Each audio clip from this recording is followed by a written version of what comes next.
for me to think about in Python. All right, so what we're doing now is taking a look at this roguelike tutorial. We got a bunch of the, well, let me collapse that. We started working on this patterns to constraints code yesterday. And what do we got?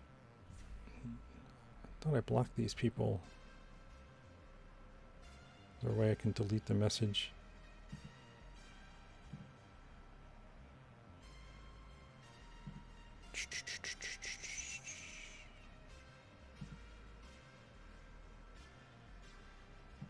No, I can't tell. I'm not good with mod tools yet. They're blocked. Oh, I don't know. Okay. So we were in patterns constraints, and we were in this code here, right? Oh no, we were in constraints. Yeah, we were starting right here with this code. And then I ran out of time. All right, so we're doing move into the new constraints object.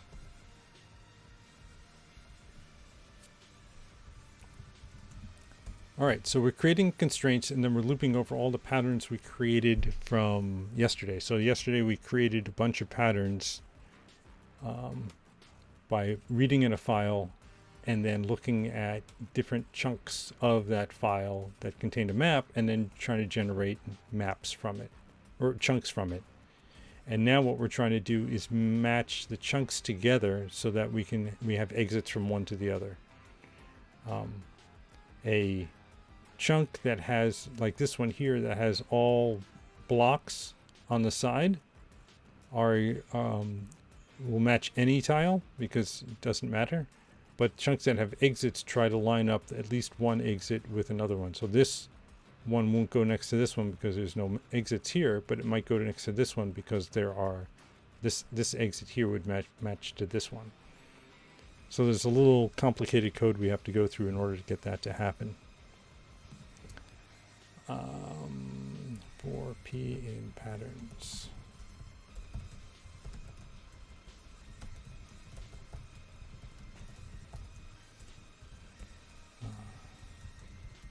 So we're generating a new map chunk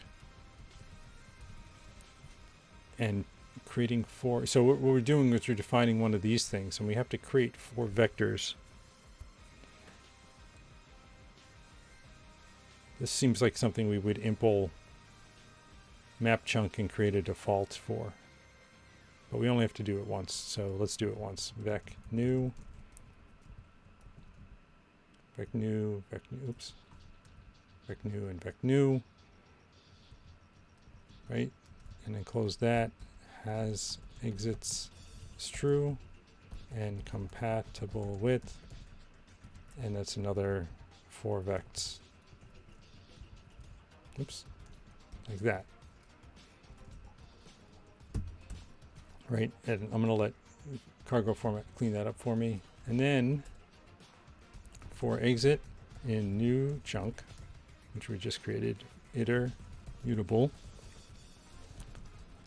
for 0 to chunk size, exit push false.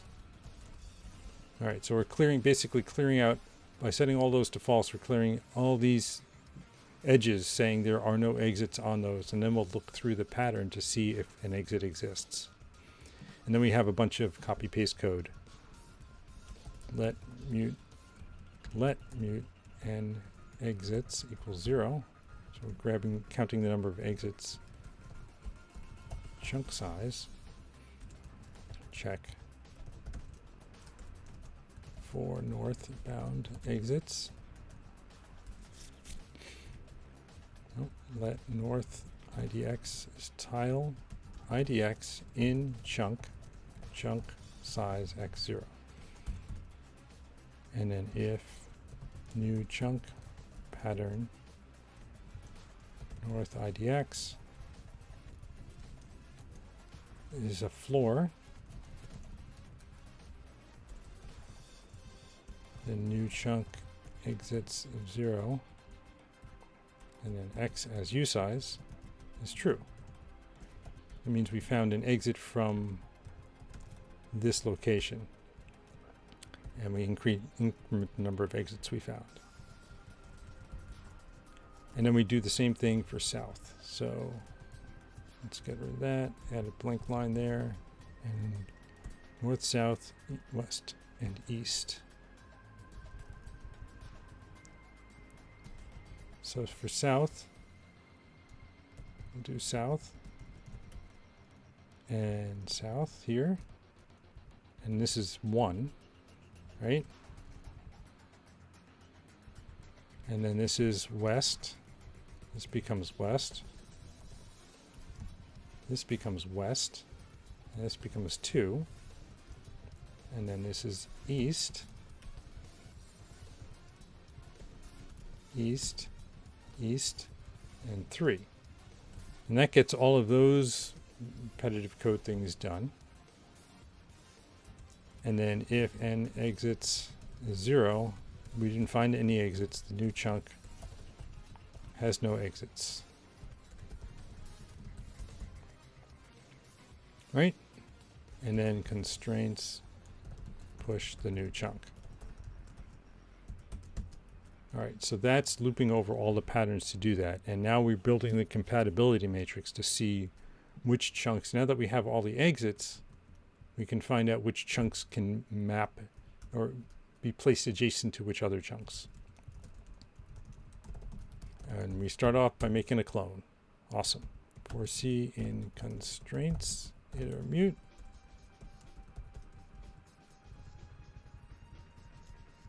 Like that.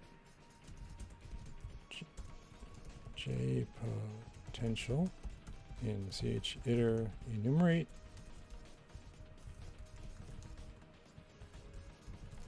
If there are no exits at all, it's compatible, right? So any wall that's just a flat wall can be put up against anything else.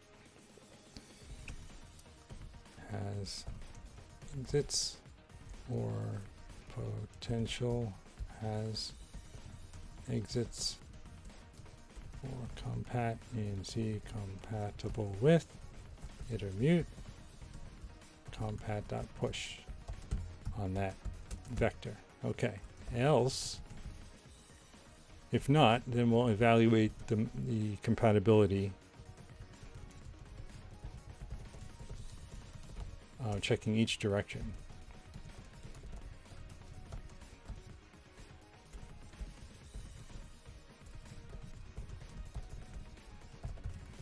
Right, so we're enumerating over all of the exits, and then we're going to see what's our opposite direction. Because the other tile, you know, if we're coming from the west, we have to check the other tiles east. 0 to 1, 1 to 0, 2 to 3, and 3 sort of to 2, right? I'm kind of cheating there. Let mute it fits is false. Oh, right. Then we talked about this yesterday. We don't really need is fit is, because once we found one that fits, we don't need to keep looking, right? But we do need a has any. For slot can enter in exit list iter enumerate. If can enter, then has any is true. And if potential exits opposite slot matches, so we found a match and now it fits, we'll just say break. Oh no, we'll say, right, we're going to do this part here. C compatible with direction push J and break. There's no reason to keep going. Then, if it doesn't have any, then we're going to say in C compatible with intermute compat.push J. And we got to return the constraints here. Norlock, isn't it easier to make an enum making 0 north? Yeah. So I think there's a lot of in this roguelike tutorial, there's a lot of code that could be made more rusty, but it's mainly geared towards beginners in Rust, which I am one, and they're trying to make it as simple as possible. But yeah, I agree. There's a bunch of stuff that could be cleaned up and made more idiomatic Rust. All right, let's see what blows up. Doesn't like my else because it expected an expression. Oh.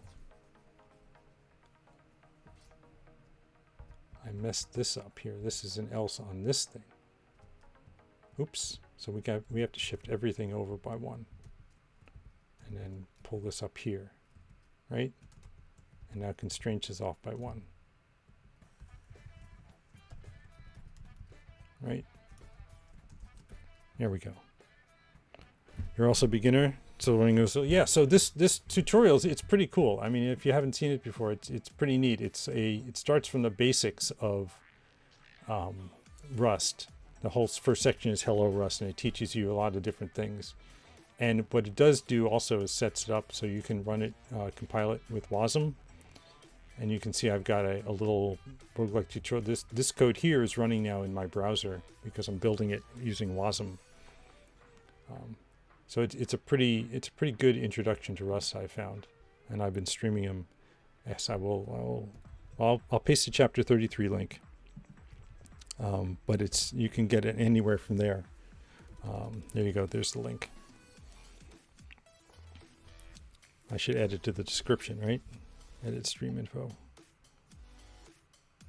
Oh, I forgot to change it to Rust Roguelike tutorial. And done. Okay, I've updated the stream info. Hopefully that eventually filters its way through. All right, so I fixed that, and I think that was a big part of the errors. And what's going on here? You might be missing a type parameter. All right, let's see what this is saying here. Pub fun, patterns to constraints, patterns, vectile type. And it's saying I might be missing a type parameter, map chunk.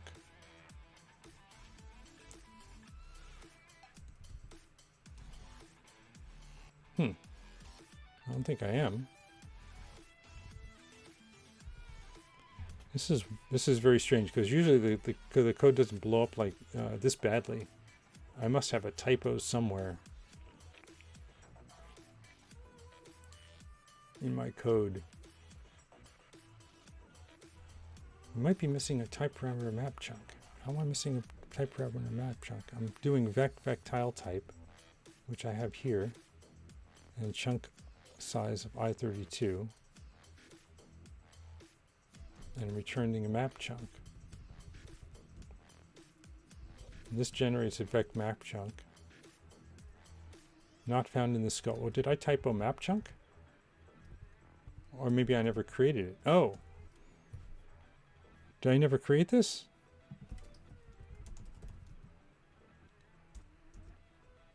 Oh, it's in common. It's in common, so I need to import it. Use I guess maybe I can just put it here, map chunk.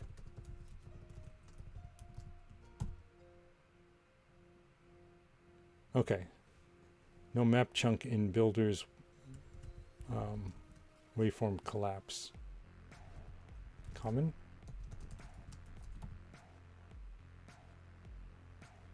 Okay. Thought it was in common.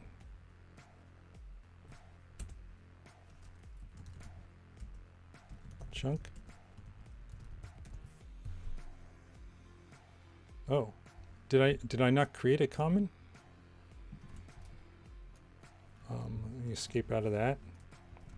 Source map builders, waveform collapse. No, there's a comment right there. Why is Control P not picking it up? There it is. Yeah, here's map chunk and it's pub. Oh, map builder is : common. That's what it is. So I need to say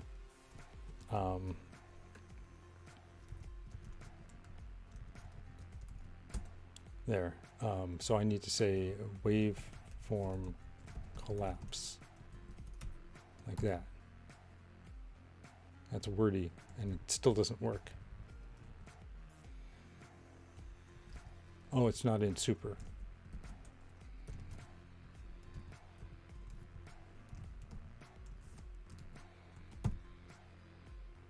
There we go. Okay, so now we still have an error, but oh, super common. Really? Super common? And there's no, yeah. So waveform.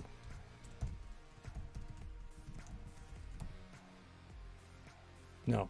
Ah, boy. This is frustrating. So this is in constraints. And I know that I've been able to import other things from map builders, waveform collapse. Oops. Why is my arrow key not? Oh, crate? Okay. I'll give that a shot.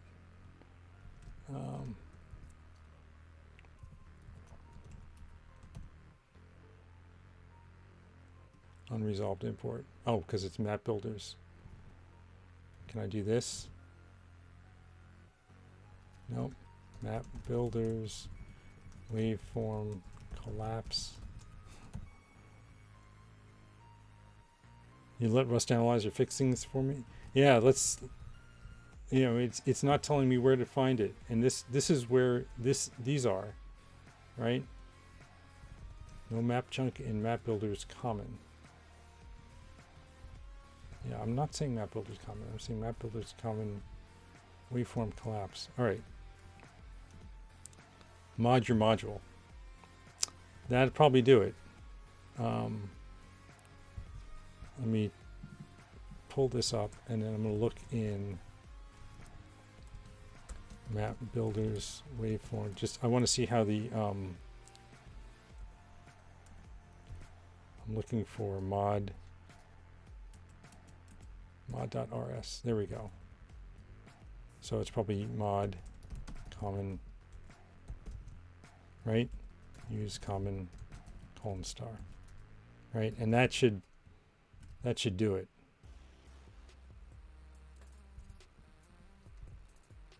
And now we have to use super map chunk.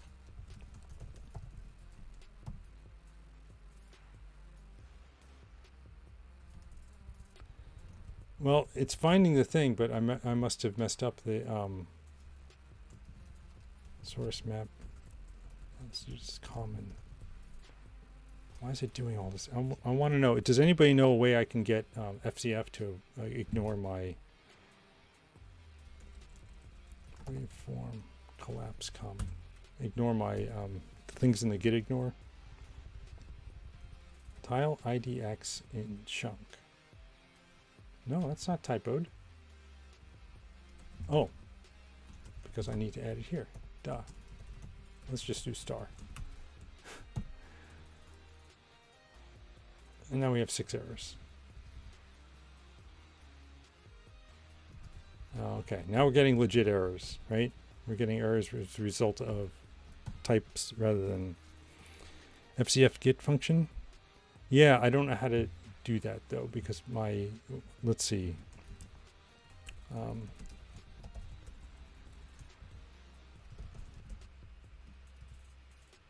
Let's see, the way I use it, I hit Control P and it runs FCF just like this. And I don't know enough about NeoVim to understand what that's doing and where that's coming from. Sorry. Cargo check.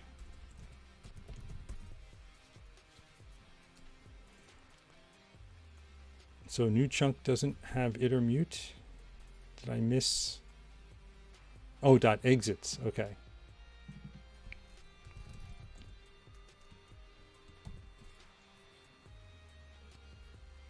You'll look it up. Thank you, Norlock. I appreciate that.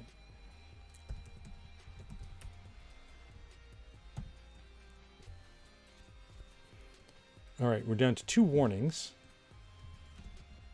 And those warnings are blocking, waiting for file lock and build directory, of course. Constraints. We're not using it. Oh, it's supposed to be mutable. Prefix with underscore, but we're returning it. Oh, this is in a different file. Constraints.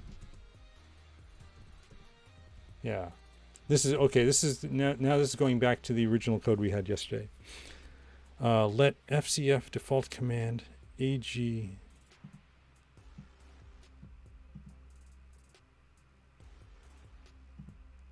Okay. Thank you, Epic. The quick fix list is super cool. Yeah, definitely, Swiss. I just put that here. Can't hit Control A to get back. Again, I'm a NeoVim noob. Command failed. Now we got nothing.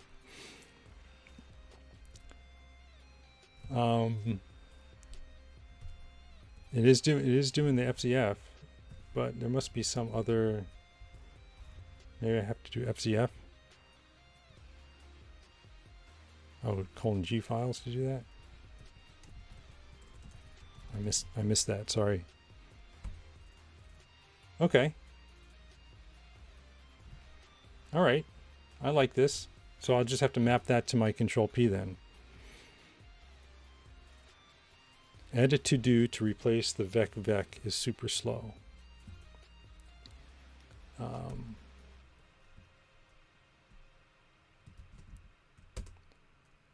And that was in constraints.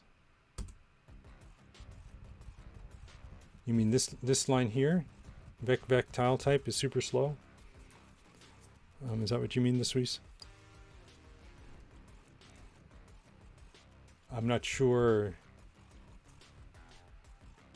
I'm not sure what else. I mean, I'm sure it is super slow. And it would be nice to know how to optimize things once we run into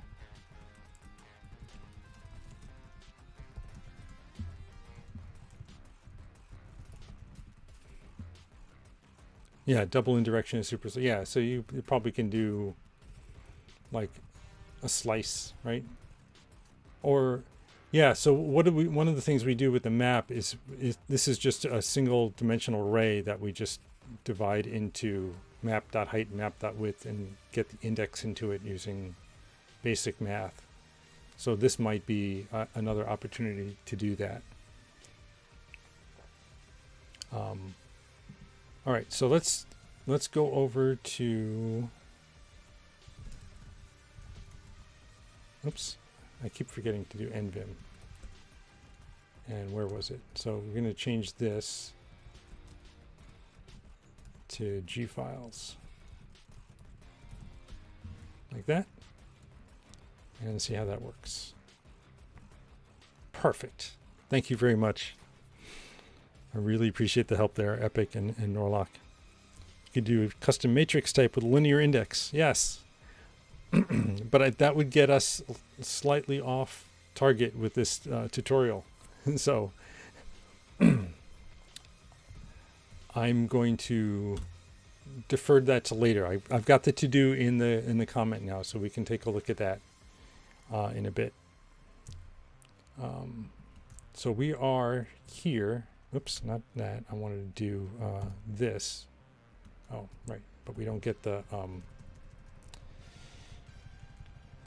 That's another thing I'd like to do is change it so that if there are no errors but there are warnings, I'd like to see what the warnings are.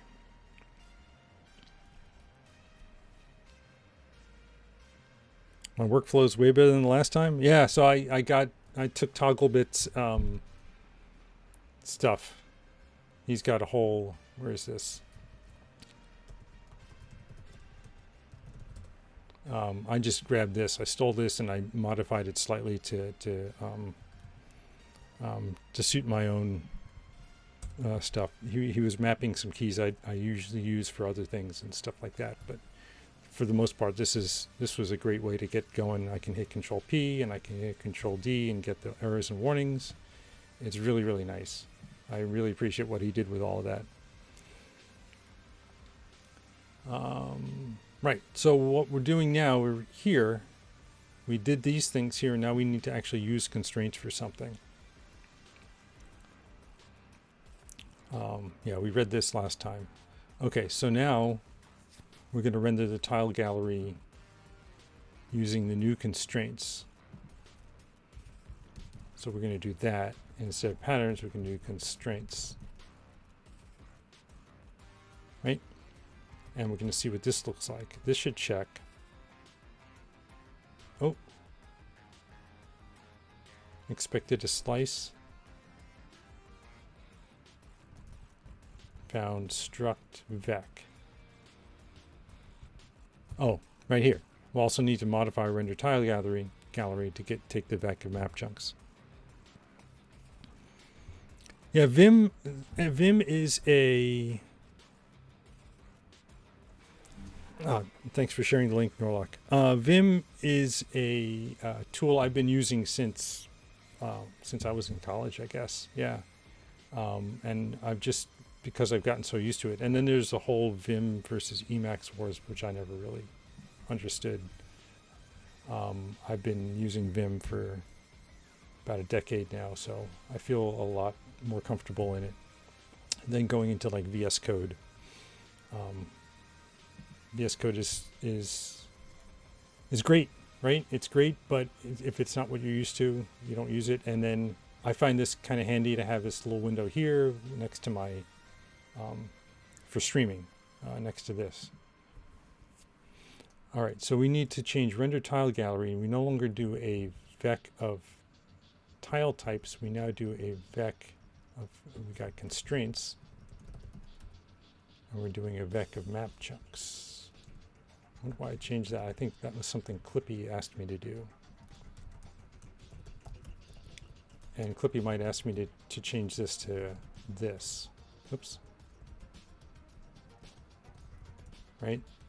I think Clippy might ask me to do that. So let's try that first before Clippy says anything.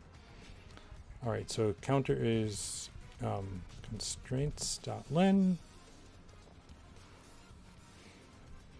You come from BSD world where Emacs reigns supreme. They mix tabs and spaces for indentation, which drives me insane. Yeah, so I've gone back and forth over the years about tabs versus spaces. For my day job, they require tabs for indentation, 8 wide tabs, and then 4 tabs for continuation lines.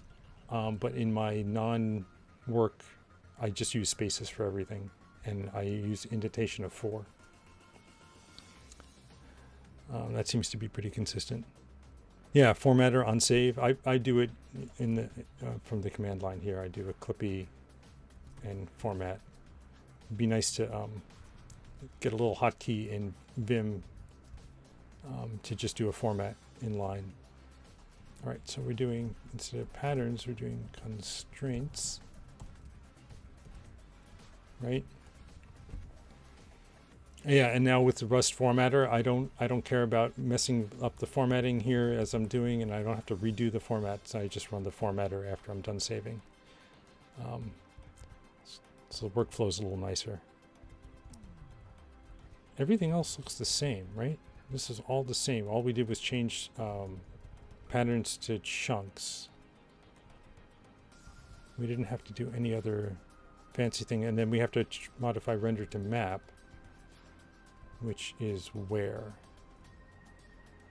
That's probably in the common then. Yeah. It would be nice if it could just drop me there.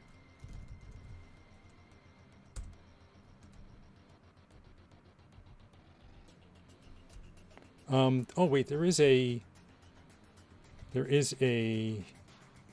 Yeah, I can just say GD, right? Go to definition. Perfect. I like that better. I just learned that one yesterday. That's part of Togglebit's thing too. It's worse than that with Emacs. They mix tabs and spaces. Yeah, so that's yeah, that would be a killer. Because then everybody who edits it has their own tab versus space thing set up, and then the indentation never looks right when you're done with it. Or you sit there and fix it all, and then somebody messes it up. All right, so we're still doing this, but now we're doing a little more work here. Right? So now we get a map, we get the chunk, which is a reference to a map chunk. We still get the chunk size, start X, and start Y. Mute I, tile Y, tile X. We still get that. We still get that. Now instead we do chunk.pattern, right? And invisible tiles. I plus equals 1. This is good. This is all good. And then we're going to just do a bunch of copy paste code again. Right here for X and northbound in chunk. See, this should be, somebody was saying before, we could make a enum so we don't have all this duplicated code. We should be able to just loop over the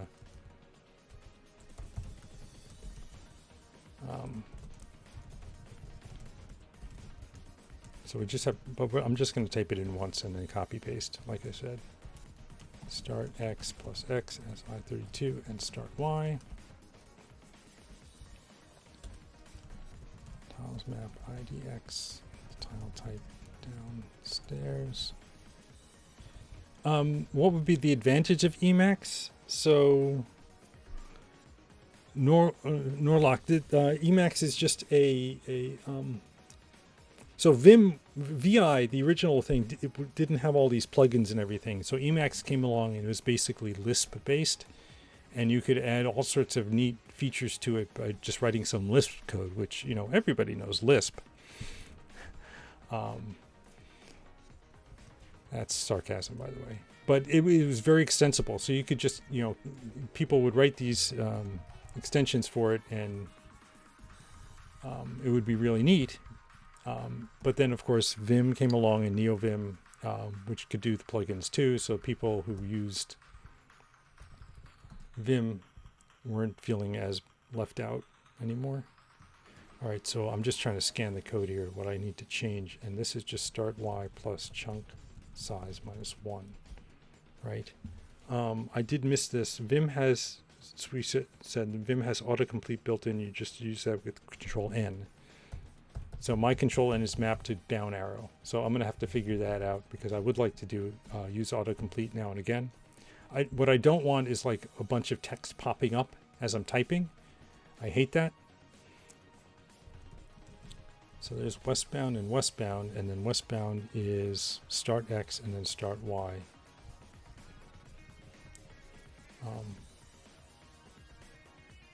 Plus X.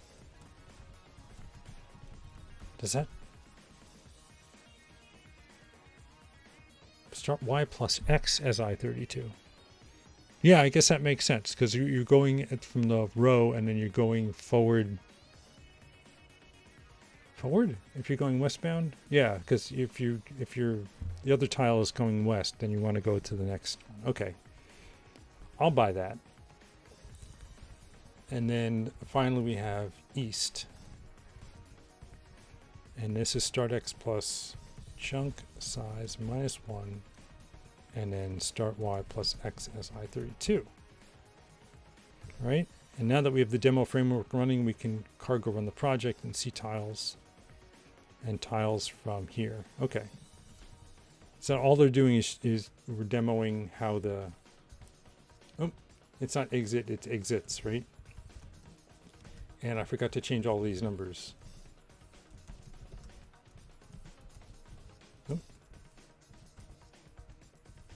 This should be 3 and 2 and 1. Why is that off by 1? Oh, because it's southbound. Okay.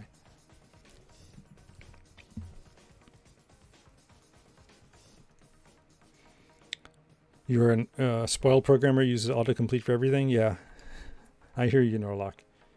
I know it's a perfectly legit way to do things, right? Because you're typing and the editor's helping you with everything. You just type dot and say which methods are on this. I'm just gonna add spaces here, and then you could just select from the list. And it's yeah, no, I've used it. I've used that before, but what bugs me is when it pops up all the stuff all over my code. I had Rust Analyzer back a while ago, several weeks ago. I had Rust Analyzer running, and as I'm typing, it's telling me all the problems with my code as I'm typing, and I'm not done typing yet, and it's complaining about everything, and so it got a little frustrating. All right, so this checks. I get 0 errors and 0 warnings, so we should be able to build the WASM WAD now and refresh the code here. Let me pull up the console, because if something crashes, it'll show up there. Oh, I got to remove those console messages too. Can I go one bigger on this? No, that's too big. Okay, I can go bigger down here. Yeah. All right, so let's hit refresh. Yeah. Okay, so it worked. That was really fast. I don't know if anybody caught that, but we see the downstairs being generated from each one of the tiles, and the downstairs are indicating where the exits were. So let's check this in. Oh, let's check in with Clippy first.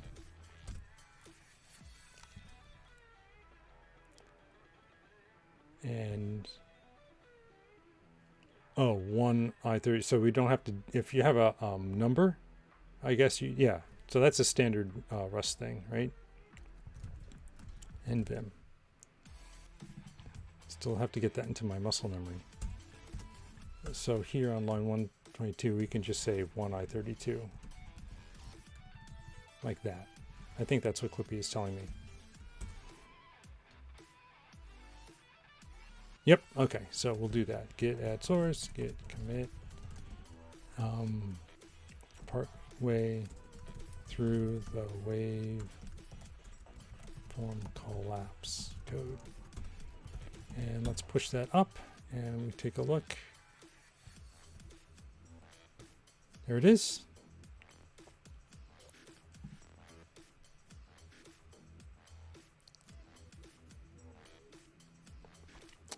All right, so next is building the solver.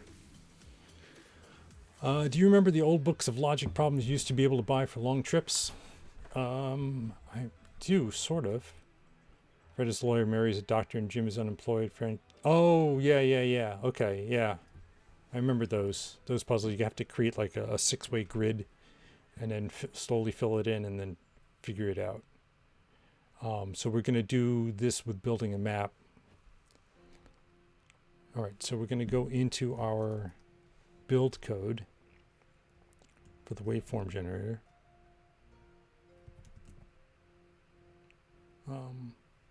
It's not in constraints, it's in mod, right?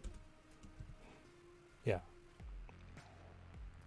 So this is where we were. This is where we left off with rendering the tile gallery. And now we're going to create a map using this solver. And we're going to generate solver code. Oh, this will be interesting. Okay.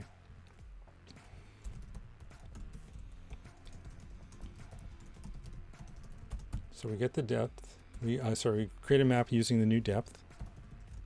It's hard to talk and type at the same time. So we're going to create a solver.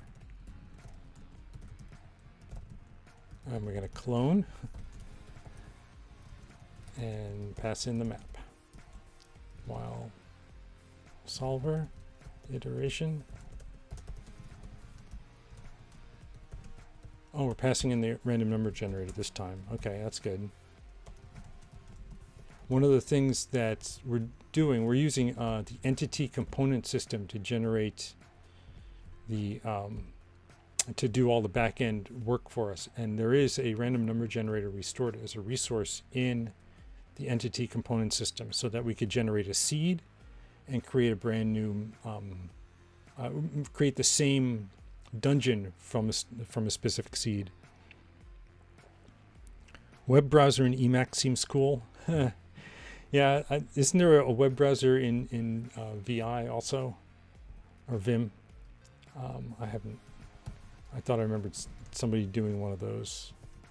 Take snapshot, and then if solver possible break. There used to be a text-based web browser called Lynx, Lynx, back in the olden days, and I don't know if it's still maintained. I think one of the reasons it fell out of favor is that it didn't implement any JavaScript. All right, so we make a freshly solid map. Yep, that's this thing here. So this generates a map with every square being a wall. And then we loop. Inside the loop, we create a solver for the constraints matrix. We copy it in case we have to go through repeatedly. Otherwise, we'd have to move it in and then move it out again. That's not so bad, right? To do that, but okay. We repeatedly call the solver's iteration function, taking a snapshot each time. And so now we're going to add a brand new file called solver. So let's save this and create a solver. And we're going to go through the same thing with having to add that to the mod, adding a mod statement for it. So struct solver. It's kind of hilarious that an employee wrote a WFC implementation from scratch in Rust using really badly written guides because he didn't know about this tutorial. Oh, is that true? And he wrote his own solver. Yeah. Yes, you know, it's one of the great things about computer science is that there's so much code out there that you can just use and reuse and adapt to your own needs. And one of the worst things about computer science is that there's all this code out there that you have no idea exists that you can use and adapt for your own needs. And that's a tough problem to solve, right? How do you make everybody aware of all the things that are available to them? I guess you start by saying, okay, I want to write a thing. Did anybody else write it already? And it might be, oops, it should be option.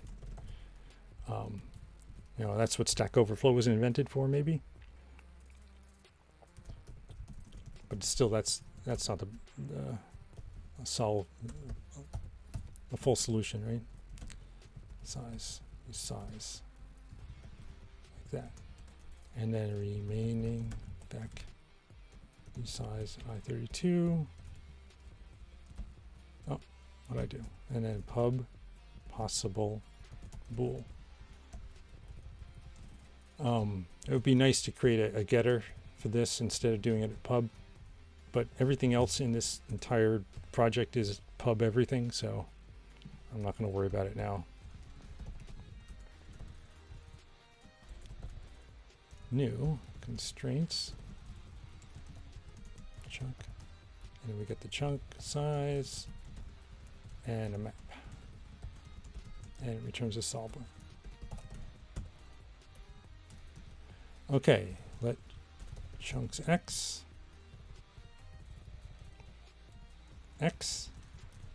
map width divided by chunk size as usize, and then we're going to do chunks y with map height, and then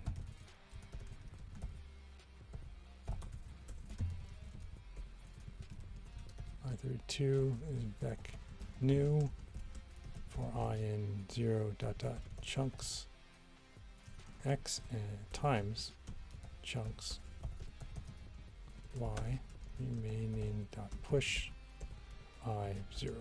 Okay, so this fills the remaining vector with zeros for each thing, and then we create a solver using constraints, chunk size, chunks, which is our vec of nuns,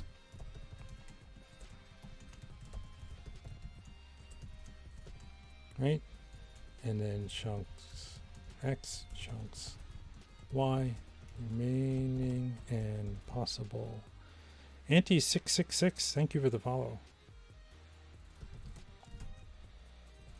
true. One thing I don't have right now set up is seeing my own stream, so I don't see if the pop-up is working. Hopefully the pop-up is working when people follow. Okay, so it calculates the size for chunk X and chunk Y and fills remaining in with every... Oh, thank you, Auntie. Thank you for letting me know it worked. This sets us up for solving run, right? We need a helper function called chunk index, and then we're going to do count neighbors and a good copy paste code. Thanks, General Nova. Good to see you again. Thanks for stopping by. All right, so chunk IDX, we have self, X of view size, and Y of view size, which returns a view size. And it's just, this is like common code, chunks X plus X as view size. This kind of code is everywhere in this project, calculating an index into, converting a two-dimensional thing, index, into a one-dimensional array. And then we're going to say count neighbors. Chunk X view size and chunk Y of view size. And that's going to return an I32. Neighbors is 0, and now we're going to do mostly copy paste code. And I'm going to change this because all of this sum none business we don't need. All we need to do is check to see if it is sum. So this might actually simplify a lot. If chunk X is greater than 0, what we're saying is let left index equal this, and then we match it against none or sum, and we don't even care about what the sum value is. We just care whether or not it is none. If it is sum, then we're going to increment neighbors. So this might be as simple as NEIGHBORS plus equals self chunk IDX chunk X minus 1 chunk Y is sum as view size. Oh, we're returning neighbors, so we should say as I32. That might be all this code here. It might be down to that one line, right? I might have to say view size here, I don't know. And then convert it back. If chunk X is less than self chunks X minus 1, then we'll say neighbors is equal to chunk index plus 1, right? And then if chunk Y is greater than 0, then we'll grab this, paste it here, and we'll say, oops, I did chunk minus X, not chunk underscore X. All right, so what are we doing? Chunk X and then chunk Y minus 1, right? And then this last one is if chunk Y less than self chunks Y minus 1, then this is chunk Y plus 1. All right, and then we just return neighbors. And I'm going to hit Control D and see what happens. No errors, no warnings. And oh, because you know what? We're not even pulling this file in. So we need to do that. And then we'll see all the errors and warnings.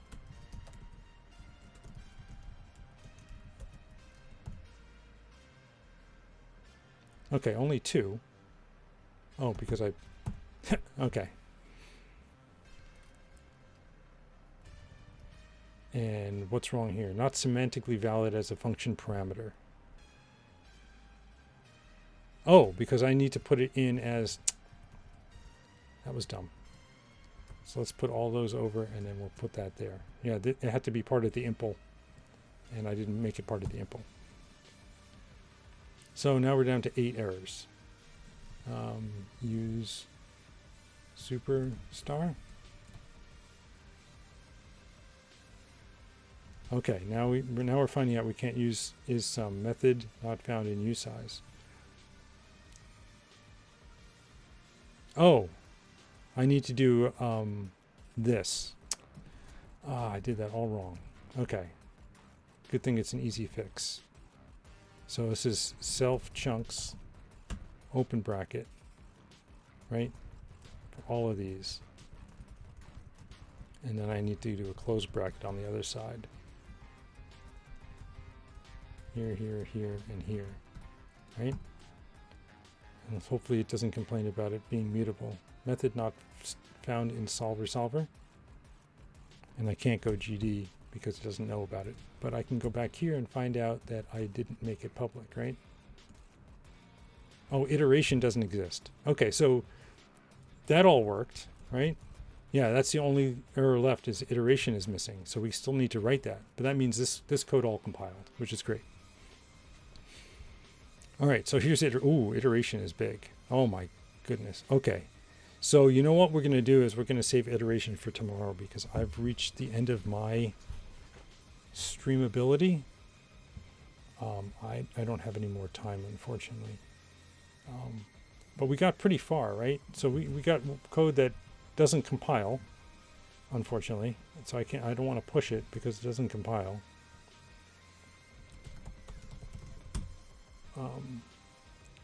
Right? Method iteration not found. Yeah, we can actually just put in a to-do. Right? So pub fun iteration itself.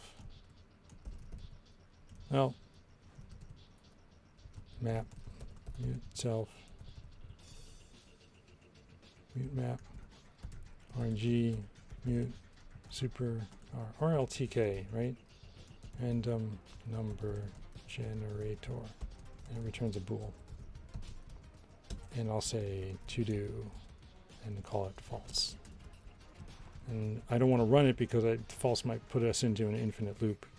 But now what we'll do is we'll get warnings, but we don't have any errors, right? And the warnings are just all the unused stuff that we're not ever using. But that's good. Okay, so this is, at least it builds. Let's check in with Clippy. Clippy's going to complain about the same things. But is it giving us any other advice for anything else? No, no, no. Okay, good. Git add source, git commit -m. What did we write? Added neighbor counting. Still needs implementation of iteration function. Contains warnings. And we'll push that. Oh, thank you. Thank you. To do will add a bang, and so we can just do that here. To do. Can you put a message in there, Epic? Is there, like, you could say needs work, or is it just on its own?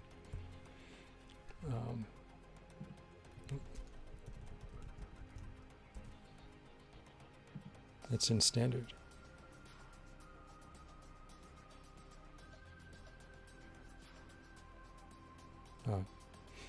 All right, well, I'll leave it out because if it panics, and we'll know exactly why it panicked. Oh, thank you for the follows, Crookie Duck and Stowflake, almost Stoic, Stowforky. I'm not sure how to pronounce that. So yeah, so we can. What will Clippy say about that? Yeah, it doesn't pay attention to the to-do, but at least it'll blow up. So yeah, any code following this expression is unreachable. That makes sense. All right, I'm going to add that. Git add source, git commit, make to do go boom. And I'm going to push that up. All right. Thanks, Epic. Thanks, Norlock. Thank you, everyone who helped. And thank you for all the followers. I appreciate each and every one of you, honestly, because what makes this fun for me is the interaction. And I hope to see you again tomorrow. Tomorrow we're going to work on Advent of Code Day 3 at the beginning.